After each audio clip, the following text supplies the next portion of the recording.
역사의 물줄기를 바꾼 시대의 용자, 시대의 내부 고발자. 이분 나오실 때 제가 느꼈던 감동이 있습니다. 오늘 다시 나오셨습니다. 노승일님 어서 오십시오.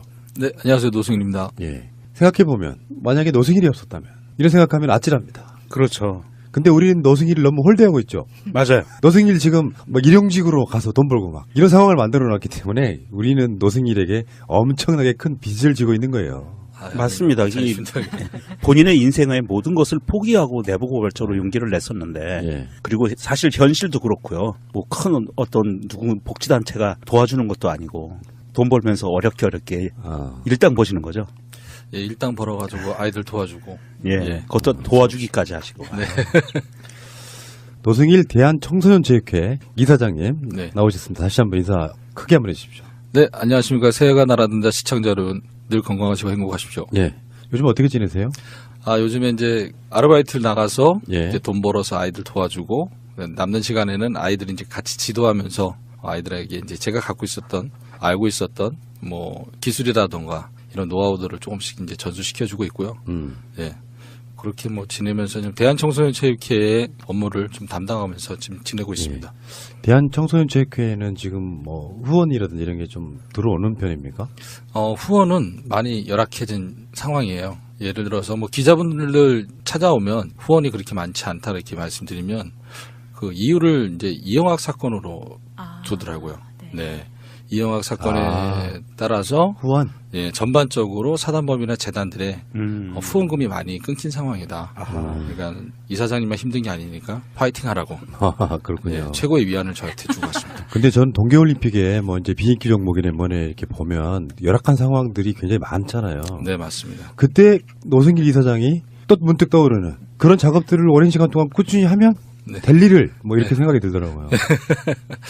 아무래도 그러나 기자분들께서 저한테 그런 질문을 하세요. 뭐 만약에 K스포츠에 계속 다녔다면 지금 평창올림픽에 가서 K스포츠가 어떠한 역할을 하지 않았겠냐. 그렇겠네. 예, 그런데 네. 제가 단호하게 말씀드리는 게 뭐냐면 그 전에 폭로가 됐기 때문에 평창올림픽에는 K스포츠 재단이 할 수 있는 일은 없을 것이다.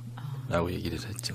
그럼 폭로가 안 됐으면 뭔가 그쪽에서 그렇게 움직였겠네요. 그렇죠. 폭로가 안 됐으면 움직일 가능성이 컸죠. 근데 저 같은 경우에는 대선 전에 이제 폭로를 하자고 이제 결정을 했기 때문에 그 시기가 이제 평창올림픽 전이었기 때문에 예. 이번에 동계올림픽을 통해서 스포츠에 위대한 힘을 받거든요. 네네. 예전에는 우리 어머니가 그런 이야기 하셨던 기억이 나요. 엄마 저 야구 보고 있으면 밥이 나오냐 떡이 나오냐 했는데 네. 이게 이제 산업인 시대가 됐고 네네. 그 스포츠를 통해 가지고 심지어는 부캐까지 연관되어지는 여러 가지 것들을 보면서 아, 네네. 스포츠는 정말 위대한 거로구나. 올림픽이라는 것 자체가 사실은 평화를 위한 목적으로 만들어진 거잖아요. 맞습니다. 이게 뭐 세계대전 이후에 네. 세계가 모여서 전쟁이 아닌 스포츠로 뭔가 이렇게 평화를 만들어보자 하는 취지로 만들어진 거라서 네. 스포츠의 가치를 물론 이제 많이 바뀌긴 했습니다만 동계올림픽을 계기로 훨씬 더 스포츠의 위상이 좀 높아지고 네. 그게 이제 산업으로서의 자리매김도 좀 해야 되고요. 네. 거기에 이제 노승일 이사장님의 그 역할이 굉장히 중요한 것 같습니다. 제 역할보다는 이번에 이제 평창 동계올림픽이 무사히 잘 성공적으로 흑자로서 끝났잖아요. 문재인 대통령이 취임하고 난 다음에 짧은 기간 안에 이거를 이제 그렇죠. 성공적으로 이끌었다는 건 문재인 대통령께서 평소에 갖고 있었던 생각이 그대로 방영된 게 아닌가 그런 생각이 들고요. 과거에 문재인 대통령이 처음에 그 대권에 나왔을 때 준비된 대통령 이 슬로건이었거든요. 그게 이번에 좀 주요하지 않았을까라는 생각을 하고 제가 방송을 보면서 가장 안타까웠던 게 뭐였었냐면은 체육 지도자가 나와서 더 이상 스포츠를 정치적으로 이용하지 말아라. 그런 얘기를 했어요. 근데 정말 답답한 얘기를 하더라고요. 체육만큼 남북 간의 관계나 그다음에 세계 평화를 이끌어낼 수 있는 방법은 없거든요. 남북이 단일팀이 만들어지고 또한 그 단일팀을 응원하기 위해서 또 응원도 같이 하는 이런 모습은 제가 생각할 때는 사드보다 더 훌륭하다. 그럼요, 당연히. 네네. 피 안 흘리고 전쟁을 막을 수 있다면 그보다 네. 더 훌륭한 게 있어요. 맞습니다. 예. 그래서 노승일 이사장님이 이제 사실은 스포츠의 모든 그 결과 네. 이거는 어렸을 때부터 미래를 바라보면서 네. 투자를 하고 육성을 하고 해야 되는 거잖아요. 어느 날 네네. 갑자기 이런 경우도 있었잖아요. 우리나라에 갑자기 기아 선수가 많아진 이유가 그런 거 아니에요. 네. 미래를 위한 준비를 안 하다 보니까 네. 주체국으로서의 위상 이런 것 때문에 귀하 선수들 데려오고 막 이런 방식도 있는 것처럼 그렇죠. 우리가 키워낼 수 있는데 지금 대한청소년체육회에서 후원 뭐 이런 거 하는 청소년들이 지금 현재는 몇 명 정도 됩니까? 지금은 배드민턴 한 종목만 하고 있고요.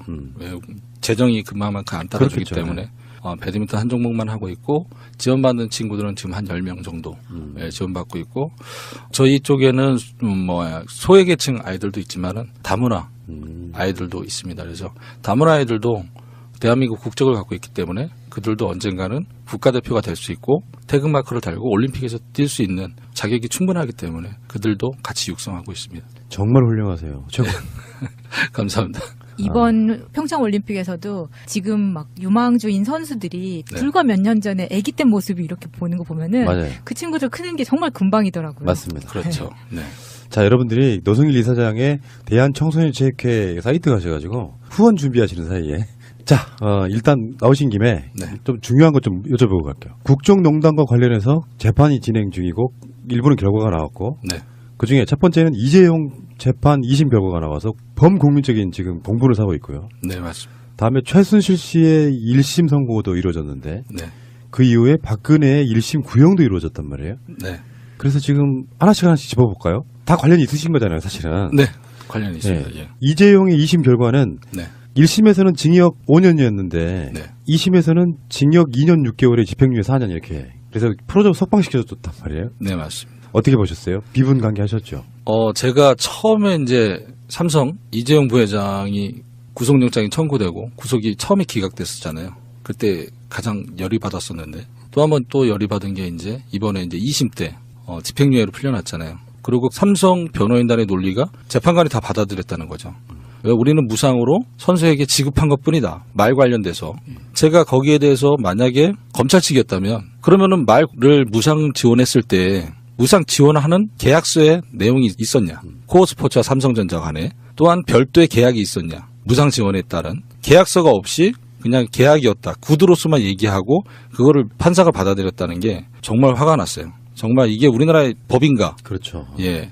이게 우리나라는 민주주의고 국민의 것인데 어떻게 보면 이게 우리나라가 자본가의 것들이고 또 그들의 나라지 않을까라는 생각을 한 거예요. 한편으로 생각하면 대통령의 임기는 5년이고 대기업의 임기는 없잖아요. 그러니까 이들은 자기네들이 왕이라고 생각하고 사는 것 같아요.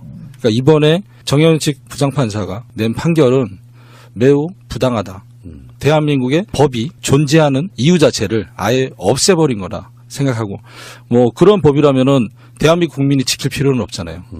대한민국의 법은 대한민국을 질서 있게 유지하기 위해서 만들어 놓고 모두 다 지키고자 해서 약속하는 건데 누구는 안 지키고 돈이 있다고. 맞아. 예. 그러면은 대한민국 국민이 어떤 누가 법을 지키면서 살아갔냐 그 생각을 했었죠. 그러니까 이게 노승일 이사장하고 굉장히 연관성이 있는 게 네. 이재용이 제가 가벼워진 부분 중에 하나가 삼성이 사준 말 네. 요거 준 게 아니다 그런 결론이 나온 거잖아요. 그렇죠. 근데 아. 최순실 재판에서는 김세윤 부장판사가 사준 걸로 인정했죠. 소유권은 최순실한테 있다. 그래서 최순실은 구형 25년에 실형 20년을 받게 되는 거죠. 그러면 그 당시에 그 말 네. 직접 보셨을 거 아니에요. 그때 당시에 정유라가 이제 2마리 말을 테스트하라고요. 하기에네.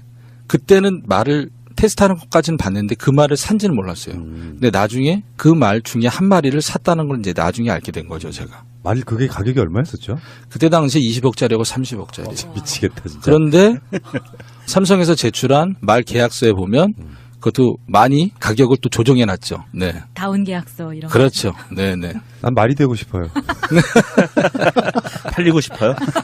나는 내가 평생에 환갑이나 뭐 이런 살쯤 되면 20억을 모아놓거나 있을라나 이런 20억이 뭐 빚이 그 정도 되는 것부터 모를까. 그게 그 돈이 말이에요. 대한청소년체육회에 있다면 얼마나 좋은 데 쓰이겠어요. 네. 정말 나쁜 사람들이지. 이재용 그렇고. 네. 최순실 결과에 대해서는 만족하세요? 징역 20년, 벌금 180억 원. 뭐 추징금이 또 따로 있고. 네네네. 벌금하고 추징금은 둘째 치더라도 형량이 좀 20년은 좀 너무 적은 거 아닌가라는 생각을 해요. 누린 만큼 벌을 받아야 되는데 네네. 그만큼 한 60 정도 누리고 네. 20년 정도 사는 거는 인생에 있어서 손해 아닙니다.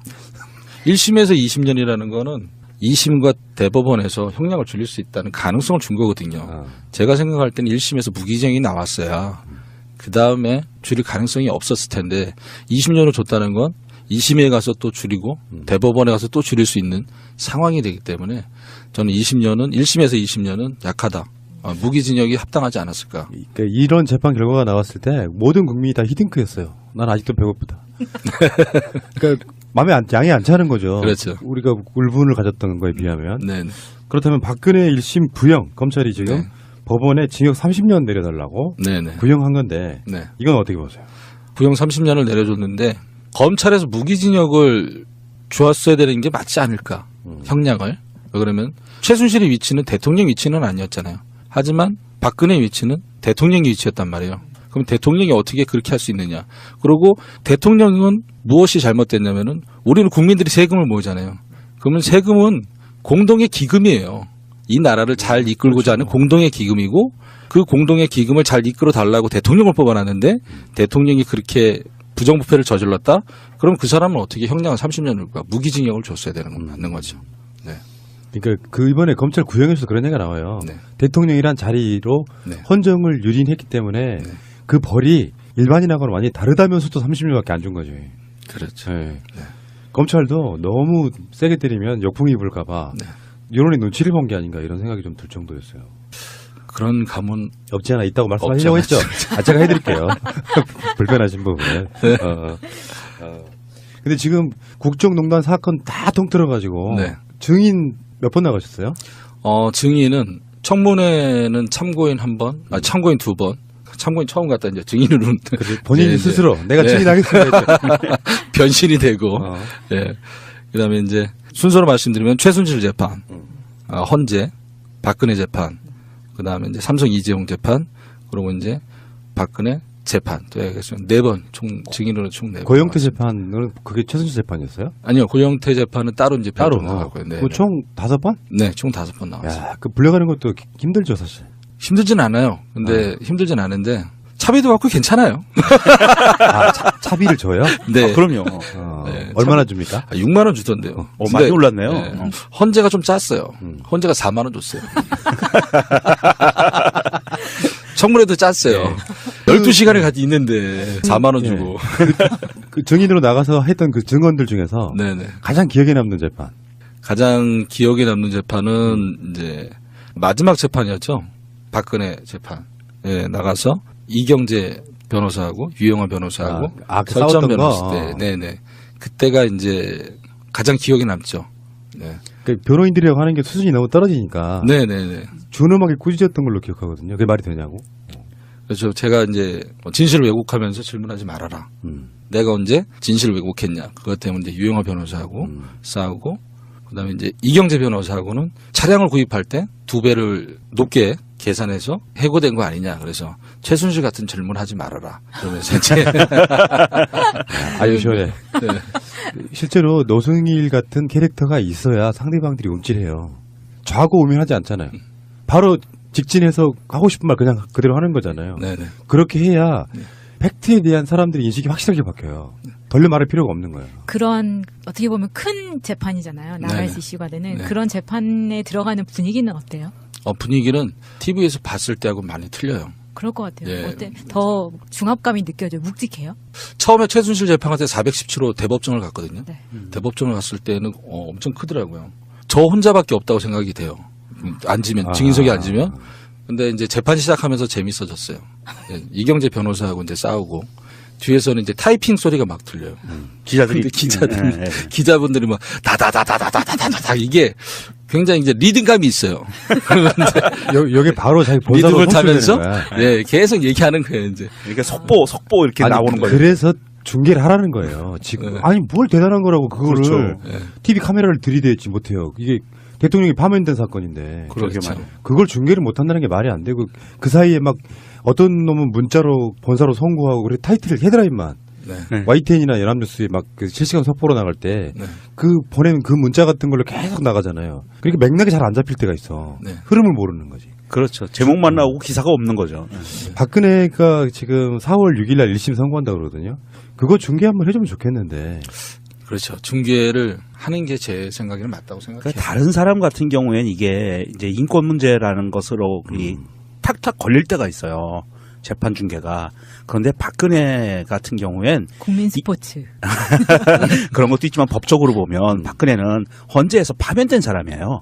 잘못해서 파면된 거거든요. 이미 확정된 거예요. 단지 지금 재판정에서 박근혜를 재판하는 거는 과연 몇 년이나 형량을 받을 것이냐 이 과정밖에 안 되는 거거든요. 그렇다고 봤을 때 이게 미결수라기보다는 절차상으로는 미결수지만 헌재에서 판결이 났으니까 기결수라고 보고 중계를 해주는 게 맞다고 봐요. 맞습니다.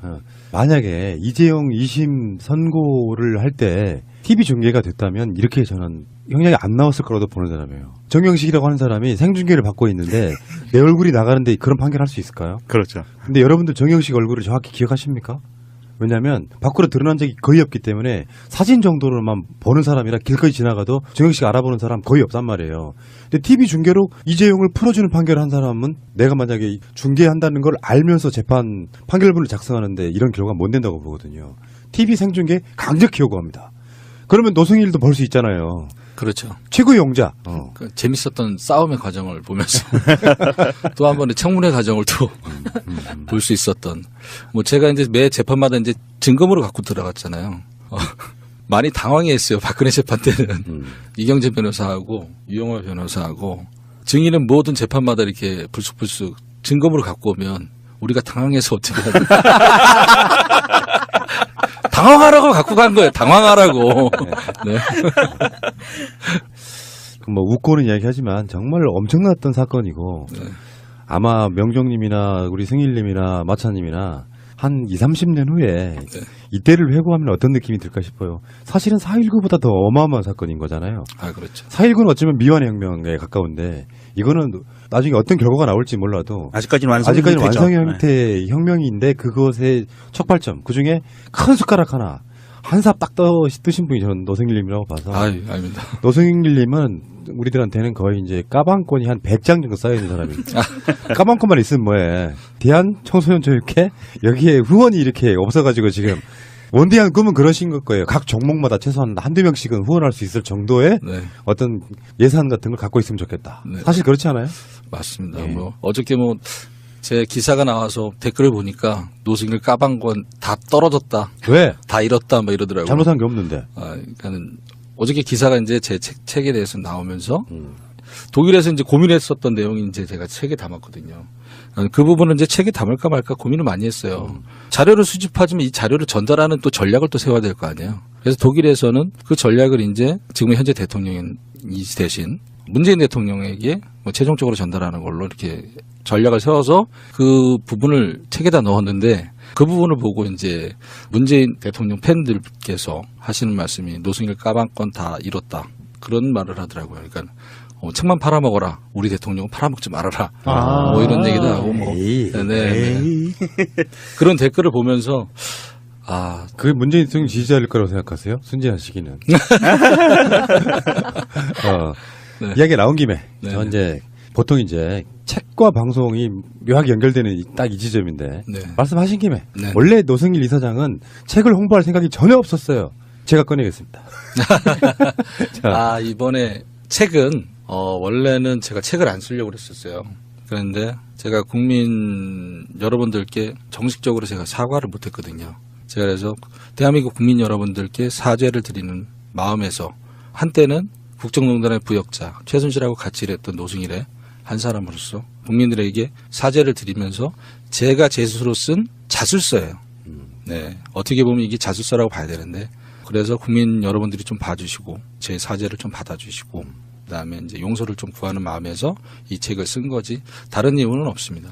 그 최근에 이제 이학수 삼성 전 부회장이 검찰에가 쓴 거를 자술서 아니고 자수서라고 했죠. 예. 네. 여기는 노승일 님도 자수서에 가까워요. 자발적으로 묻기 전에 내가 뭐 이런 느낌이 가까워서. 네. 근데 책 제목이 노승일의 정조준? 네, 맞습니다. 정조준이었습니다. 제목부터가 섹시하네요. 정조준이란 책이 원래는 노승일의 배심이 처음이었어요. 배심? 네.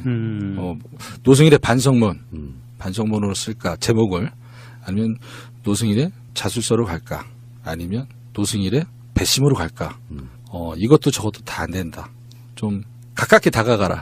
라는 그 주위의 평가들이 있었어요. 그래서 뭐 어차피 뭐 꼴통인데 뭐 꼴통이 왔다로 할까? 이렇게 했어요. 그래서 그거 좋다 이랬는데 나중에는 이제 주위 사람들이 저한테 그건 좀 아닌 것 같다. 너 무슨 행동만 하면 저거 봐라 쟤 꼴통이다. 네가 혼자 네 프레임을 갖추는 거기 때문에 제목을 바꿔라. 맞습니다. 그래서 주위 분들이 노승일의 정조준이라고 이제 제목을 정해 주셨어요. 지금 말씀하시는 순간에 나름 그 네이밍의 전문가로서는 네. 그 과정이 제대로 거쳤구나라고 느껴요. 아까 말씀하신 하나하나의 제목들마다 네. 뭔가 허점이 너무 크게 보여. 네. 근데 정조준은 그래도 네. 뭐랄까 정확한 그 어떤 핵심을 흔들지 않는 범위 내에서는 네. 네. 그 중에는 가장 좋은 책인 것 같다는 생각이 들거든요. 네. 감사합니다. 정조준 누구 정조준이에요, 근데? 최순실을 정조준한 책이죠. 네. 최순실 씨는 지금도 뭐 법정에서 네. 박근혜처럼 아예 안 나오진 않지만 네. 네. 그래도 나는 억울해 그런 네. 입장인 거잖아요. 네. 근데 그걸 가장 옆에서 지켜본 사람 입장에서는 네. 거짓말하지 마 이런 뜻이죠. 사실 어떻게 보면. 그렇죠. 뭐 그런 얘기인데 귀담아 듣지를 않고 최순실이라는 사람은 누구 걸 강탈하는 사람은 아니에요. 강제로 뺐진 않아요. 이재용의 변호사들은 어떻게 했어요? 강요당해서 강요에 의해서 줬다라고 해서 그게 또 재판부에서 받아들였잖아요. 최순실은 누구 거를 강탈하거나 강요를 하지 않아요. 교묘하게 뺐지. 대가를 주는 거죠. 네, 네. 거래 관계네요. 네, 네. 그러니까 자연스럽게 자기한테 그런 돈들이 거쳐가게끔 만드는 사람이지. 아하. 이거 해. 아니면 너 뭐 불이익 줄 거야? 이런 사람은 아니에요. 네, 그러니까는 이재용의 변호인들이 변론하는 우리는 강요에 의해서 줬다. 그거는 정말 아니에요. 최순실 스타일하고는 맞지 않아요. 네. 그러면 최순실이라는 사람이 의외로 영악한 사람이네요. 머리가. 그렇죠. 네. 영악하고 그렇게 해서 도움을 청해서 들어오면 그거를 명분화시켜서 이제 포장을 시키는 거죠. 그러면 실익은 자기가 다 챙겨가고. 그거는 기본 아닙니까? 기본? 그러니까 강탈하는 거는 권력자들이 하는 짓거리고 네.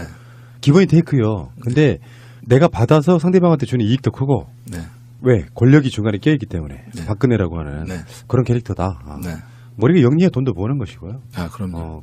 노승일님처럼 앞뒤 안 재고 네. 그냥 바로 이렇게 쏴버리면 예. 돈 벌기 힘들다는 걸 보여주고 있지 않습니까? 예, 그럼 뭐 상당히 가난하게 살죠.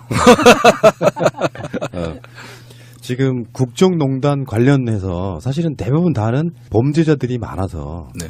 그 사람들이 책을 쓴다는 건 불가능하고 네. 국정농단을 폭로했던 사람은 그렇게 많지는 않잖아요. 뭐 검찰이 수사한다거나 이런 방식으로 나왔던 거고 네. 언론의 보도로 무너진 케이스라 네.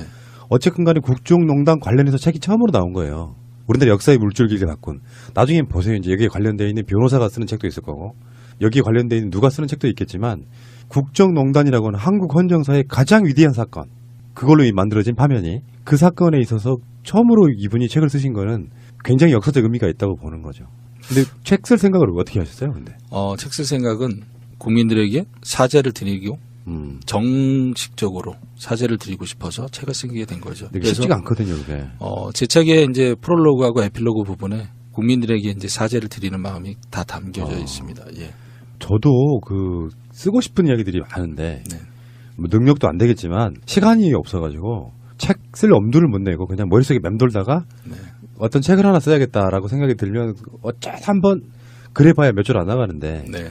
책 하나 쓴다는 건 굉장히 작심을 해야 되거든요.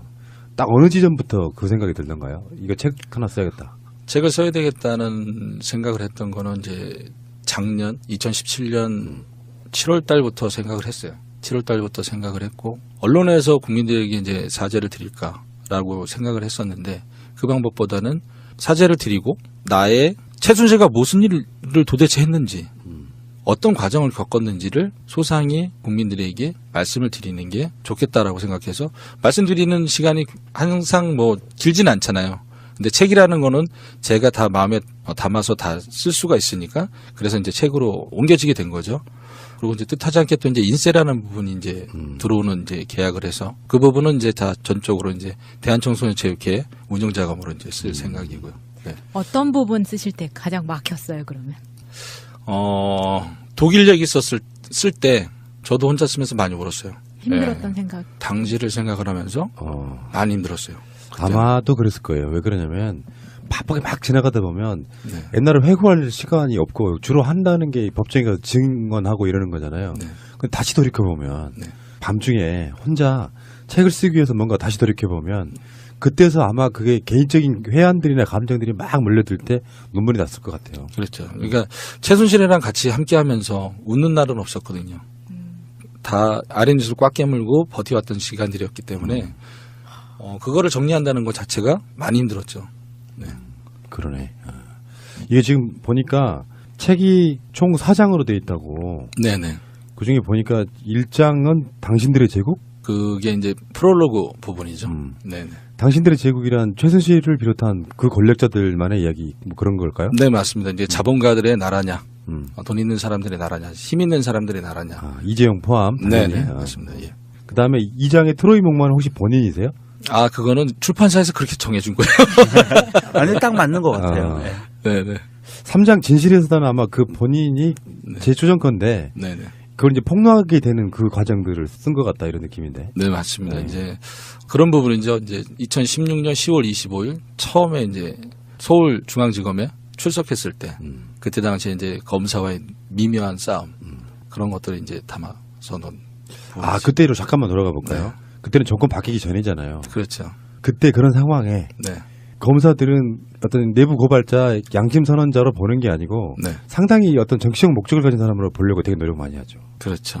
주로 어떤 식의 질문을 해요? 그런 데 가면? 당시에 그 2016년 10월 25일에 검찰에 갔을 때는 검찰은 아무것도 안 갖고 있었어요. 달랑 페이퍼 하나. 페이퍼 하나가 뭐였냐면은 당시에 한겨레에서 기사 나왔던 거 하나밖에 없었어요. 거기에 대해서는 질문이었어요. 뭐 간단하게 주소, 성명, 주민번호 이런 거 연락처. 그다음에 뭐 K스포츠 입사 경위, 최순실을 아느냐 모르느냐, WK와의 관계. 그걸 모른다고 이제 잡았다니까 증거물로 제출한 게 한겨레에서 나온 회의록 딱 한 장. 뭐 더 이상 거기에서 어떠한 걸 진행하기에는 많이 힘든다는 생각이 들었어요. 예, 결국에는 검사님하고의 12시간 반 정도의 싸움 끝에 제가 이제 진실의 시간 4시간 반 정도 더 가져가서 말씀을 드리고 제가 이제 갖고 있었던 자료를 이제 제출하면서 그 다음에 이제 수사가 엄청나게 이제 크게 돌아가는 거죠. 이건 누가 작성했어요? 그러면은 제가 이제 이거는 최순실에 의해서 누가 작성했다. 그러면은 계장님한테 박 계장님 누구 좀 불러요. 아, 계속 이런 식으로 판이 해서 커지는구나. 네, 예, 계속 커지죠. 아. 네. 혹시 그 노승일님은 이제 보통 예전에는 그 보수단체라고 불리는 사람들이 이런 경우에 이제 고소고발하고 막 그러거든요. 그렇게 고소고발 당한 적은 없어요? 아직은 고소고발 당한 적은 없고요.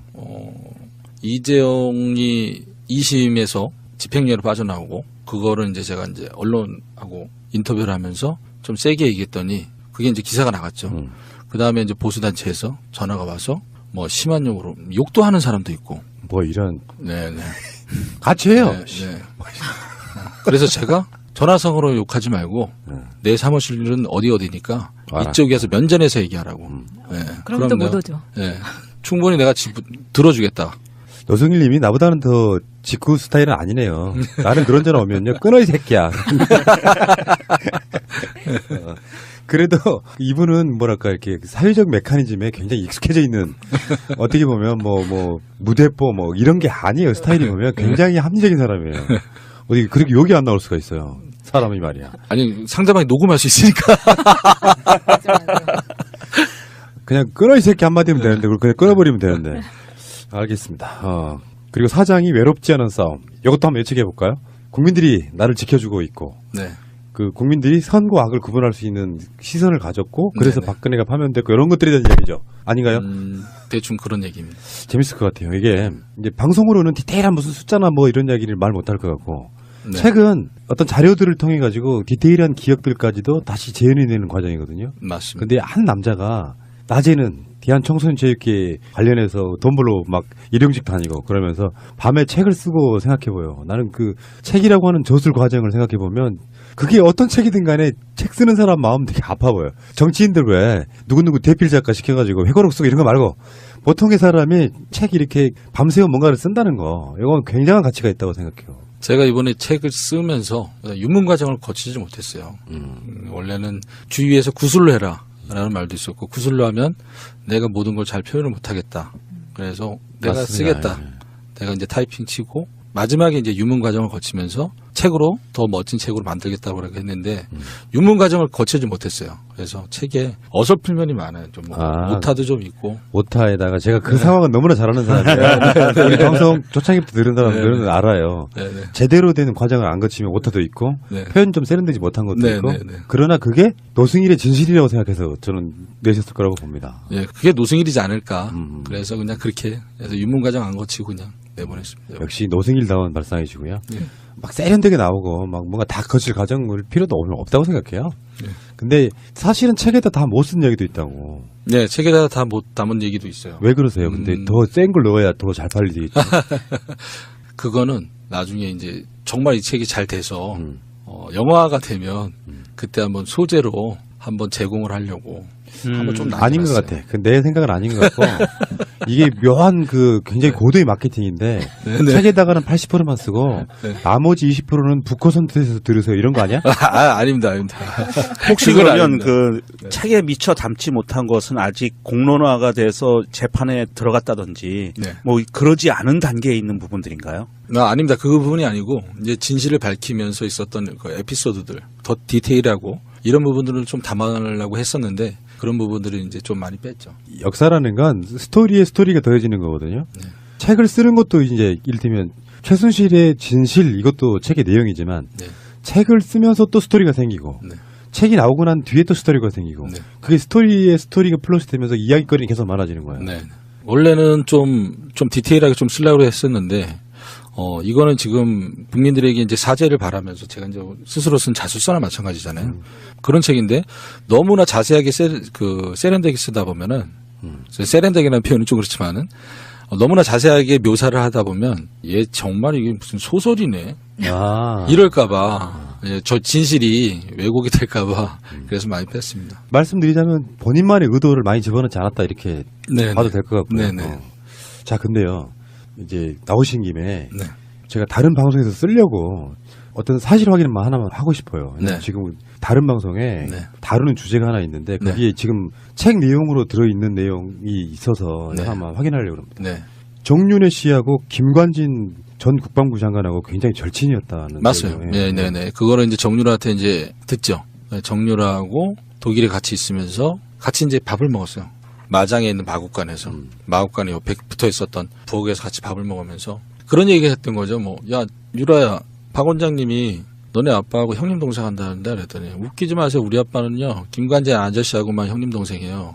아, 그렇게 해서 나온 발언이었구나. 네. 그러면서 이제 사냥도 같이 다녔고 이렇게 얘기를 해요. 그래서 사냥도 같이 다닐 정도면 엄청 가까운 거고 얘는 김관진이면 내가 아는 김관진이면 국방부 장관인데 아저씨라고 표현하고 이게 뭐지 도대체? 오래된 관계다. 그쪽 커넥션이 있었군요. 네. 그 이야기는 이제 그 관련된 이야기는 다른 방송에서 한번 다뤄볼 테니까. 네. 어쨌든 노승일님을 뭔가 수렁으로 끌어들이고 싶지는 않습니다. 그냥 우리 증인 보호 차원에서 네, 네. 확실해요. 정유라는 김관진을 아저씨로 부를 만큼 이게 단기간에 만들어진 관계는 아닐 것 같고 최소한 예, 그렇죠. 수년간 친한 관계였다. 네네. 아, 네. 뭔가 심증이 확 가는 부분이 그러니까 있군요. 정유라가 표현하는 우리 아빠는 형님이라고 부르는 사람이 딱 한 명 있다. 그게 김관진 아저씨다. 이렇게 표현했을 때에는 그만큼 정유라라는 사람이 아무한테나 형님 동생이라고 안 그런다는 뜻이나 마찬가지거든요. 그럼 김관진하고 이제 형님 동생이라고 그러면은 이건 보통 사이가 아니겠구나라는 생각이 드는 거죠. 그러니까 노승일의 정조준에는 이런 이야기들이 많이 들어있다는 거잖아요. 여러분들 궁금하시죠? 꼭 읽어봐야겠네. 지금 클릭. 자, 사실 이게 이 노승일의 정조준이라는 이 책을 제가 그 책 내용을 살짝 보니까 삼성과의 그 네. 독일에서 계약했던 그 상황들이 나오면서 증거를 남기기 위해서 사진을 찍던 그 살떨리던 순간들 네. 그런 것을 묘사해 놨는데 네. 사실 이 최순실 박근혜 국정농단 사건에 있어서 지금 우리가 1년 반이라는 시간이 벌써 지났거든요. 시작한 지. 1년 반이라는 시간이 지나면서 우리가 사실 팩트라는 것들은 많이 접해서 봤어요. 우리 전체 국민들이. 그런데 정말 그 안에서 깊숙이 내부에서 바라본 시선들은 접하지 못했거든요. 그러니까 이 책에서 가장 중요한 포인트가 되는 부분은 사실은 노승일이라는 사람이 그 안에서 바라본 그 안에서 벌어진 이 권력형 부정 비리가 어떻게 그 서로 관계를 맺어왔는지 어떤 비리가 있었는지를 내부에서 바라본 시선으로 제공해줬다는 거거든요. 이건 굉장히 중요한 사료의 역할도 할 수 있다고 봐요. 그것도 있고 그 인터뷰로 말로 하는 거하고 그리고 기사로 나간 일부하고 완전 느낌 다르죠. 네네. 이 책은 노승일의 입장에 쓴 거잖아요. 기사는 어차피 삼자가 쓰는 거고 그렇죠. 인터뷰로는 그 느낌을 전달할 수 없는 것들이 또 있어요. 네네. 어떤 여러 가지 제약상. 네. 그래서 저는 이 책을 빠른 시일 안에 한번 완독을 한번 해보려고 그래요. 그래야 네. 박근혜의 재판을 다루는 데 있어서 꽤 도움이 될 거라고 생각하거든요. 네. 기자분 한 분이 저한테 전화 왔었는데 책 잘 받았다. 근데 재밌어서 2번 읽었다. 새로운 거에 포함도 돼 있고 너무나 좀 그때 상황이 얼마나 절실했었나 간절했나 이 상황을 좀 알 수 있었다. 그리고 노승일이 가장 두려워했었던 장면이 어떤 장면인지 알았다. 독일로 가려고 최순실을 만났을 때 최순실은 독일에 갈 준비가 돼 있냐고 그러고 노승일은 아직 준비가 안 돼 있다고 그러고 거기에서 묘사해 놓은 게 가슴이 와닿는다. 만약에 본인이 독일에 안 갔으면 지금의 이거에 대한 국정농단 사태에 대한 어떤 자료가 안 나왔을 텐데 그때 본인은 이게 정말 정경유착인지 아닌지를 확인해 보기 위해서 독일에 갔다는 거 거기가 좀 많이 가슴에 와닿는다 그렇게 얘기를 하더라고요. 네. 아, 뭔가 좀 찡해요, 괜히. 그렇지 않아요, 여러분? 예. 네. 100만, 가즈아. 갔으면 좋겠습니다. 만약에 100만 정도 팔리면은 네. 우리나라의 체육계 미래가 밝아집니다. 일단. 그리고 그렇죠. 우리는 이런 거 있잖아요. 내가 직접 돈을 빌려주지 않았더라도 빚을 진 사람이 있어요. 노승일이 아닙니까? 아닙니다. 아니 나머지 출연자들은 이 사건의 출연자들은 다 부자이거나 떵떵거리는 사람들이야. 맞아요. 여기서 유일하게 쥐뿔도 없는 네. 정말 가진 게 하나도 없는 네. 그래서 쫓겨나기까지 해서 네. 그런 분은 노승일밖에 없는 것 같아서 우리가 이제 빚을 갚는 과정으로 네. 그냥 갚는 것도 아니고요. 책이라는 게 생기잖아요. 책장에 꽂아놓을 수도 있고 정 읽기 싫으면 라면 받침대로 쓸 수 있는데 베고 잘 수도 있고 네. 이게 이제 그 정청래 씨 판매 방법인데 트위터에다가 자기 책을 네. 한 3권 올려놓고 네. 베고 자기 딱 좋대. 자 여러분 노승일의 정조준 기억하시고요. 이건 이제 보통의 일반적인 작가분들 나와서 책 이야기하는 거하고는 다른 거잖아요. 맞습니다. 우리 방송에 이제 5년째 만 4년 동안 박근혜와 싸웠던 기간이 대부분이었고 그중에 국정농단이 3분의 1 이상 차지하잖아요. 시간적으로 보면. 그때 노승일의 정조준이 사실 우리에게 얻어지는 득템하는 아이템이 하나 되는 게 아닌가 싶어서 많은 관심 바라시고요. 네. 보니까 추천사가 굉장히 화려해요. 정청래 의원, 박영선 의원, 안민석 의원 이런 분들이 아주 열성적으로 그냥 써준 게 아니고 이거 많이 팔렸으면 좋겠다라는 관점에서 굉장히 잘 써주셨더라고요. 네, 뭐 의원님들께서도 북콘서트 와서 많이 도와주고 싶은데 또 이제 좀 6.13 지방선거도 있다 보니까 너무 후보님들께서 책을 많이 발간하셨어요. 그리고 북콘서트가 지금 거짓 뭐 불꽃놀이 하다시피 하더라고요. 맞아요. 그 상황에 제가 들어간 거예요. 제가 이제 악재에 처해져 있는 상황인데 그걸 이번에 이제 2018년 3월 3일 대구 북성로에 있는 소금 창고에서 1회 북콘서트를 시작합니다. 그래서 다시 한번요. 네. 2018년 3월 3일 대구 북성로에 위치한 소금 창고에서 3시서부터 5시까지 네, 북콘서트를 진행을 합니다. 그래서 예, 방송 나가는 날이 3월 2일이니까 그 다음 날이 되겠네요. 네. 예. 그래서 이제 북콘서트는 그냥 제 책에 대한 얘기뿐만이 아니라 제가 이제 노래도 부를 생각이에요. 오. 네, 뭐냐면 이거 무리하시는데? 네.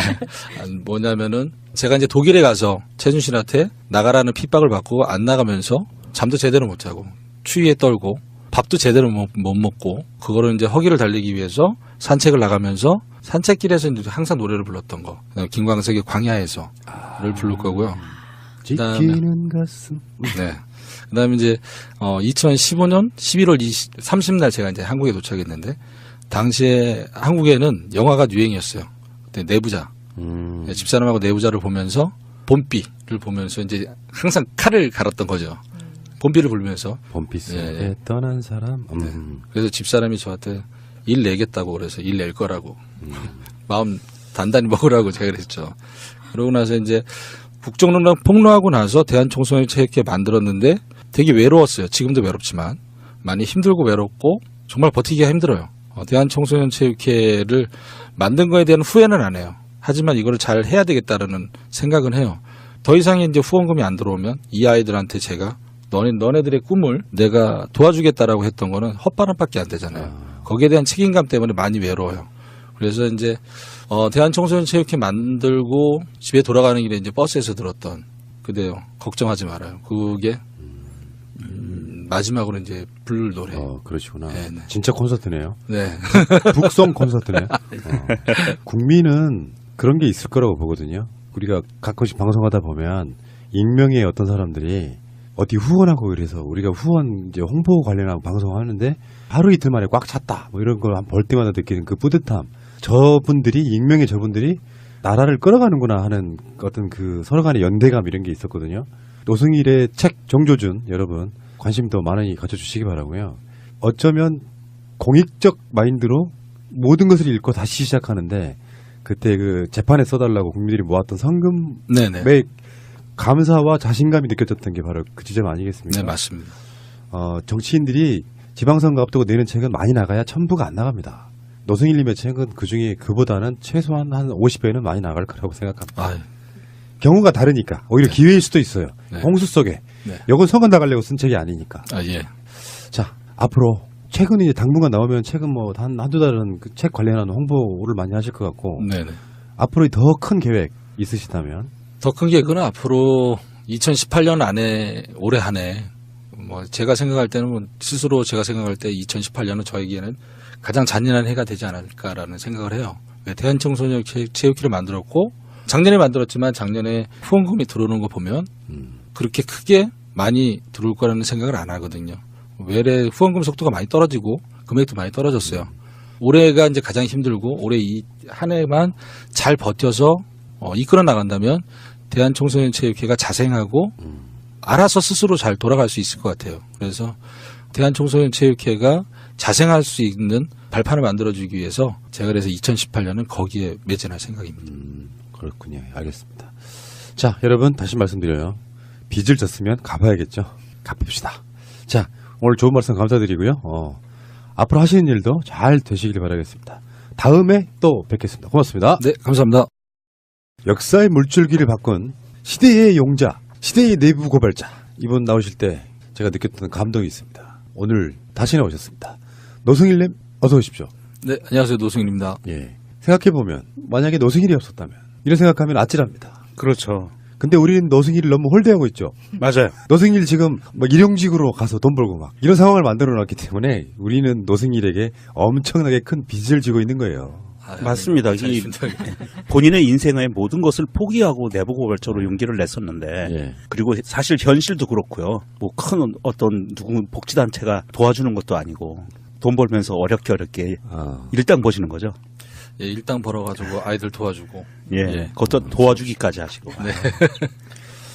노승일 대한청소년체육회 이사장님 네. 나오셨습니다. 다시 한번 인사 크게 한번 해주십시오. 네, 안녕하십니까. 새해가 날아든다 시청자 여러분. 늘 건강하시고 행복하십시오. 예. 요즘 어떻게 지내세요? 요즘에 이제 아르바이트를 나가서 예. 이제 돈 벌어서 아이들 도와주고 남는 시간에는 아이들 이제 같이 지도하면서 아이들에게 이제 제가 알고 있었던 뭐 기술이라던가 이런 노하우들을 조금씩 이제 전수시켜주고 있고요. 예. 그렇게 뭐 지내면서 좀 대한청소년체육회의 업무를 좀 담당하면서 지금 지내고 있습니다. 대한청소년체육회는 지금 뭐 후원이라든지 이런 게 좀 들어오는 편입니까? 후원은 많이 열악해진 상황이에요. 예를 들어서 뭐 기자분들 찾아오면 후원이 그렇게 많지 않다 이렇게 말씀드리면 그 이유를 이제 이영학 사건으로 두더라고요. 네.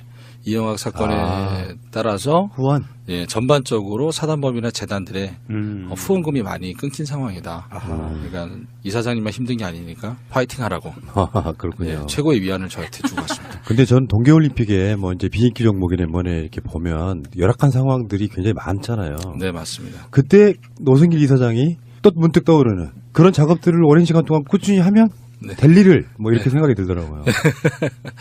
아무래도 그러나 그 기자분들께서 저한테 그런 질문을 하세요. 뭐 만약에 K스포츠에 계속 다녔다면 지금 평창올림픽 가서 K스포츠가 어떠한 역할을 하지 않았겠냐. 그렇겠네. 예, 그런데 제가 단호하게 말씀드리는 게 뭐냐면 그 전에 폭로가 됐기 때문에 평창 올림픽에는 K스포츠 재단이 할 수 있는 일은 없을 것이다 라고 얘기를 했죠.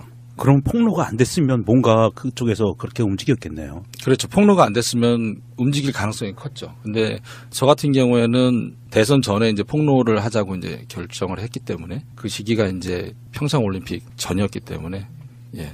이번에 동계올림픽을 통해서 스포츠에 위대한 힘을 받거든요. 네네. 예전에는 우리 어머니가 그런 이야기 하셨던 기억이 나요. 엄마 저 야구 보고 있으면 밥이 나오냐 떡이 나오냐 했는데 네. 이게 이제 산업인 시대가 됐고 네네. 그 스포츠를 통해 가지고 심지어는 북핵까지 연관되어지는 여러 가지 것들을 보면서 아, 네네. 스포츠는 정말 위대한 거로구나. 올림픽이라는 것 자체가 사실은 평화를 위한 목적으로 만들어진 거잖아요. 맞습니다. 이게 뭐 세계대전 이후에 네. 세계가 모여서 전쟁이 아닌 스포츠로 뭔가 이렇게 평화를 만들어보자 하는 취지로 만들어진 거라서 네. 스포츠의 가치를 물론 이제 많이 바뀌긴 했습니다만 동계올림픽을 계기로 훨씬 더 스포츠의 위상이 좀 높아지고 네. 그게 이제 산업으로서의 자리매김도 좀 해야 되고요. 네.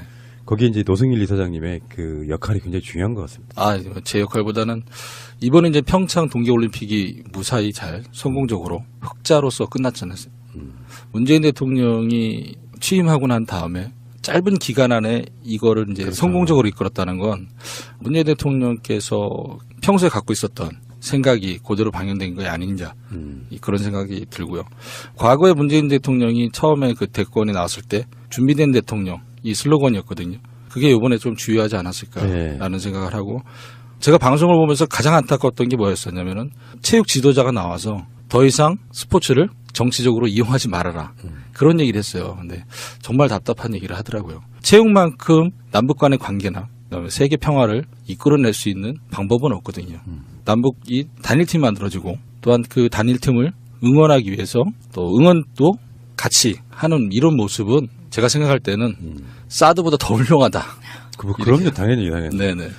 피 안 흘리고 전쟁을 막을 수 있다면 그보다 네. 더 훌륭한 게 있어요. 맞습니다. 예. 그래서 노승일 이사장님이 이제 사실은 스포츠의 모든 그 결과 네. 이거는 어렸을 때부터 미래를 바라보면서 네. 투자를 하고 육성을 하고 해야 되는 거잖아요. 어느 날 네네. 갑자기 이런 경우도 있었잖아요. 우리나라에 갑자기 기아 선수가 많아진 이유가 그런 거 아니에요. 네. 미래를 위한 준비를 안 하다 보니까 네. 주최국으로서의 위상 이런 것 때문에 기아 선수들 데려오고 막 이런 방식도 있는 것처럼 그렇죠. 우리가 키워낼 수 있는데 지금 대한청소년체육회에서 후원 뭐 이런 거 하는 청소년들이 지금 현재는 몇 명 정도 됩니까? 지금은 배드민턴 한 종목만 하고 있고요. 음. 왜 재정이 그만큼 안 따라주기 그렇겠죠. 때문에 배드민턴 한 종목만 하고 있고 지원받는 친구들은 지금 한 10명 정도 지원받고 있고 저희 쪽에는 소외계층 아이들도 있지만은 다문화 아이들도 있습니다. 그래서 다문화 아이들도 대한민국 국적을 갖고 있기 때문에 그들도 언젠가는 국가대표가 될 수 있고 태극마크를 달고 올림픽에서 뛸 수 있는 자격이 충분하기 때문에 그들도 같이 육성하고 있습니다. 정말 훌륭하세요. 최고. 감사합니다. 이번 평창 올림픽에서도 지금 막 유망주인 선수들이 네. 불과 몇 년 전에 아기 때 모습이 이렇게 보는 거 보면은 맞아요. 그 친구들 크는 게 정말 금방이더라고요. 맞습니다. 그렇죠. 네. 자, 여러분들이 노승일 이사장의 대한청소년체육회 사이트 가셔가지고 후원 준비하시는 사이에 자, 일단 나오신 김에 네. 좀 중요한 것 좀 여쭤보고 갈게요. 국정농단과 관련해서 재판이 진행 중이고 일부는 결과가 나왔고 네. 그중에 첫 번째는 이재용 재판 2심 결과가 나와서 범국민적인 지금 공분을 사고 있고요. 네, 맞습니다. 다음에 최순실 씨의 1심 선고도 이루어졌는데 네. 그 이후에 박근혜의 1심 구형도 이루어졌단 말이에요. 네. 그래서 지금 하나씩 짚어볼까요? 다 관련이 있으신 거잖아요, 사실은. 네. 관련이 있습니다. 네. 예. 이재용의 2심 결과는 네. 1심에서는 징역 5년이었는데 네. 2심에서는 징역 2년 6개월에 집행유예 4년 이렇게. 그래서 프로적으로 석방시켜줬단 말이에요. 네, 맞습니다. 어떻게 보셨어요? 비분 관계 하셨죠? 제가 처음에 이제 삼성 이재용 부회장이 구속영장이 청구되고 구속이 처음에 기각됐었잖아요. 그때 가장 열이 받았었는데 또 한 번 또 열이 받은 게 이제 이번에 이제 2심 때 집행유예로 풀려났잖아요. 그리고 삼성 변호인단의 논리가 재판관이 다 받아들였다는 거죠. 왜 우리는 무상으로 선수에게 지급한 것뿐이다. 말 관련돼서 제가 거기에 대해서 만약에 검찰 측이었다면 그러면은 말을 무상 지원했을 때 무상 지원하는 계약서에 내용이 있었냐? 코어스포츠와 삼성전자 간에 또한 별도의 계약이 있었냐? 무상 지원에 따른 계약서가 없이 그냥 계약이었다. 구두로서만 얘기하고 그거를 판사가 받아들였다는 게 정말 화가 났어요. 정말 이게 우리나라의 법인가? 그렇죠. 예. 이게 우리나라는 민주주의고 국민의 것인데 어떻게 보면 이게 우리나라가 자본가의 것들이고 또 그들의 나라지 않을까라는 생각을 한 거예요. 한편으로 생각하면 대통령의 임기는 5년이고 대기업의 임기는 없잖아요. 그러니까 이들은 자기네들이 왕이라고 생각하고 사는 것 같아요. 그러니까 이번에 정현식 부장판사가 낸 판결은 매우 부당하다. 대한민국의 법이 존재하는 이유 자체를 아예 없애버린 거라 생각하고 뭐 그런 법이라면은 대한민국 국민이 지킬 필요는 없잖아요.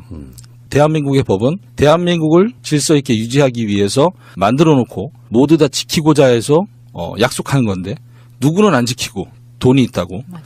예. 그러면은 대한민국 국민이 어떤 누가 법을 지키면서 살아가냐 그 생각을 했었죠. 그러니까 이게 노승일 이사장하고 굉장히 연관성이 있는 게 네. 이재용이 제가 가벼워진 부분 중에 하나가 삼성이 사준 말 네. 요거 준 게 아니다 그런 결론이 나온 거잖아요. 그렇죠. 근데 아. 최순실 재판에서는 김세윤 부장판사가 사준 걸로 인정했죠. 소유권은 최순실한테 있다. 그래서 최순실은 구형 25년에 실형 20년을 받게 되는 거죠. 그러면 그 당시에 그 말 네. 직접 보셨을 거 아니에요. 그때 당시에 정유라가 이제 두 마리 말을 테스트하라고 해요. 하기에네.